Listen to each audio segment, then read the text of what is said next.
अस्सलामुअलैकुम सामीन 21 सफ़रुल मुज़फ़्फ़र और 5 अगस्त है। ख़बर का उन्वान है भाजपा और आरएसएस के लोगों ने ही अयोध्या में चोरी कराई है।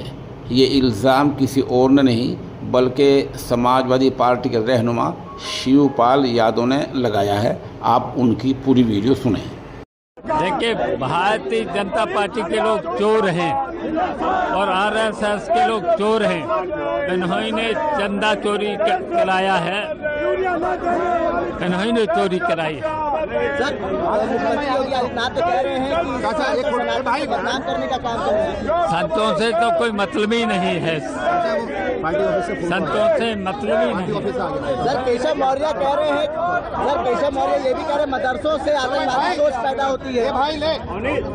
ये आतंकवादी भारतीय जनता पार्टी और आरएसएस के घरों में ही इन्हें ट्रेनिंग दी जाती है। ये वहीं पर रहते हैं, वहीं पर बस